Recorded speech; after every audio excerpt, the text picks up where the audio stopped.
आज के वीडियो में हम देखेंगे कॉमन स्ट्रिंग फंक्शंस क्या होते हैं। इसके पहले वाले वीडियो में हम ऑलरेडी स्ट्रिंग को पढ़ चुके हैं। स्ट्रिंग में हम इंडेक्सिंग कैसे परफॉर्म करते हैं, नेगेटिव इंडेक्सिंग कैसे परफॉर्म करते हैं, स्लाइसिंग क्या होती है, उसका कैसे यूज़ करते हैं, वो सब हम इसके पहले वाले वीडियो में ऑलरेडी देख चुके हैं। तो अगर आपने वो वीडियो को नहीं देखा है तो सबसे पहले वो वीडियो देखे जाके फिर हम समझते हैं कॉमन स्ट्रिंग फंक्शंस क्या होते हैं। ओके, तो आज के वीडियो में हम देखेंगे कुछ फंक्शन जो हम बेसिकली यूज़ करते हैं जब भी हम स्ट्रिंग का यूज़ करते हैं। पहला फंक्शन आता है हमारा एंड्स विद। एंड्स विद हम कब यूज़ करते हैं? जब हमने कोई भी वैल्यू को स्टोर किया है किसी स्ट्रिंग के अंदर और हम चाहते हैं कि वो जो भी वैल्यू है क्या वो एंड हो रही है इस पर्टिकुलर जो हम वैल्यू देंगे उससे। अगर हाँ तो वो ट्रू हमें जनरेट करके देगा एज अ आउटपुट, नहीं तो फॉल्स। अब कैसे, चलिए उसको देखते हैं एंड्स विद का यूज़ करके। अगर हम यहाँ पे कोई भी एक वेरिएबल क्रिएट करते हैं ए नेम का और उसके अंदर हम लिखते हैं एप्पल, अब हमें क्या प्रिंट करवाना है? एंड्स विद फंक्शन के थ्रू हमें देखना है क्या एप्पल एल ई से एंड हो रहा है या नहीं। अगर हम यहाँ लिखते हैं प्रिंट ए जो भी हमारा स्ट्रिंग है, अगर आप इसकी सिंटैक्स देखोगे यहाँ पे तो प्रिंट हमने क्या किया है str स्ट्रिंग। क्यों? क्योंकि इस टाइम पे मैंने स्ट्रिंग जो क्रिएट करा है उसका वेरिएबल का नाम है str, बट यहाँ पे मैंने क्या क्रिएट किया है ए हमारा स्ट्रिंग है और ए के अंदर क्या प्रिंट है एप्पल। तो ए, अब हम यहाँ पे डॉट लगाएंगे और लिखेंगे जो भी हमारा कॉमन स्ट्रिंग का फंक्शन है लाइक एंड्स विद, तो हम यहाँ लिखेंगे एंड्स विद और इससे एंड हो रहा है एल ई से। अगर हाँ तो ये हमें प्रिंट करके देगा ट्रू। अगर हम एल ई की जगह और कुछ लिख देते, ई एल लिख देते, तो ये जनरेट करके देता फॉल्स। तो एंड्स विद हमारा बेसिकली यही काम करता है, वो चेक करता है हमारी स्ट्रिंग को कि जो भी हमने एंड्स विद के अंदर वैल्यू लिखी है लाइक एल ई, क्या वो उस पर्टिकुलर एल ई से एंड हो रहा है स्ट्रिंग की नहीं हो रहा है। अगर एप्पल एल ई से एंड हो रहा है तो ये ट्रू जनरेट करके देगा, अदरवाइज फॉल्स जनरेट करके देगा। अब ज़रूरी नहीं है आप दो ही वर्ड लिखो, आप एक भी अगर लिखते हो ई तब भी आपको ट्रू जनरेट करके देगा। अगर इसकी जगह आप और कोई लिखते हो तो वो आपको फॉल्स जनरेट करके देगा। ओके, सो ये होता है हमारा पहला फंक्शन। अब सेकंड फंक्शन क्या बताता है? Capitalize, convert first character to capital. ये क्या करता है? हमारे फर्स्ट कैरेक्टर को, जैसे आप देख सकते हो हमारा आई एम कोडर था, यहाँ पे ऑलरेडी आई हमारा कैपिटल में लिखा है तो इसने कुछ भी नहीं किया, एज इट इज़ वही प्रिंट करके दे दिया। बट क्या हो अगर एप्पल हमारा जो है पूरा कैपिटल में लिखा है, अगर इसको हम प्रिंट कराएं, प्रिंट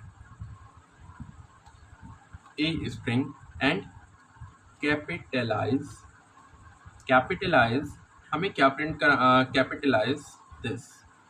तो आप देख सकते हो जब हमने कैपिटलाइज फंक्शन का यूज़ किया है तो एप्पल जो हमारा पूरा कैपिटल लेटर में लिखा हुआ था तो उसने क्या किया है कि पहले कैरेक्टर को कैपिटल कर दिया, बाकी सबको स्मॉल कर दिया। ये हमारा कैपिटलाइज फंक्शन का यूज़ होता है जो क्या करता है, हमारे स्ट्रिंग में जो भी हमने वैल्यू को स्टोर किया है उस वैल्यू के पहले कैरेक्टर को वो कैपिटल कर देता है और बाकी सब स्मॉल कर देता है।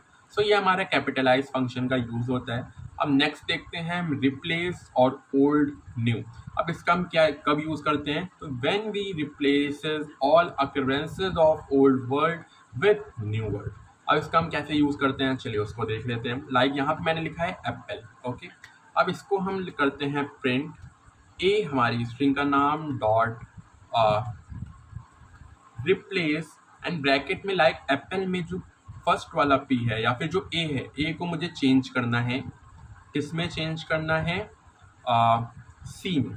ओके, मुझे सी में चेंज करना है। तो इसको जब मैं रन करूँगा तो आप देख सकते हो एप्पल की जगह क्या प्रिंट होके आया है? सिप्पल। सिप्पल। आप देख सकते हो अगर हमें कोई भी वैल्यू को रिप्लेस करना होता है किसी पर्टिकुलर वैल्यू से तो हम रिप्लेस फंक्शन का यूज़ करते हैं।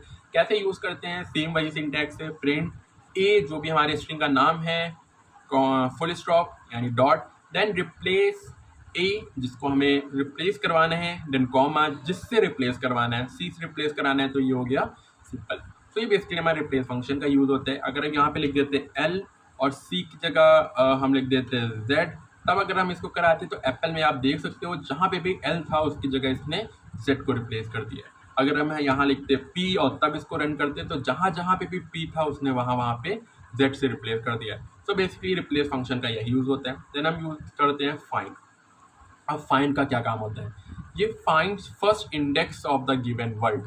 फॉर एग्जाम्पल लाइक मुझे यहाँ पे फाइंड फंक्शन का यूज़ करना है, मैंने लिखा a डॉट फाइंड, और मुझे फाइंड क्या करना है, l फाइंड करना है। तो यहाँ पे मैं जब लिखूंगा l और इसको जब मैं रन करूंगा तो इसने 3 इंडेक्स मुझे एज आउटपुट दिया। अब इसने 3 कैसे दिया?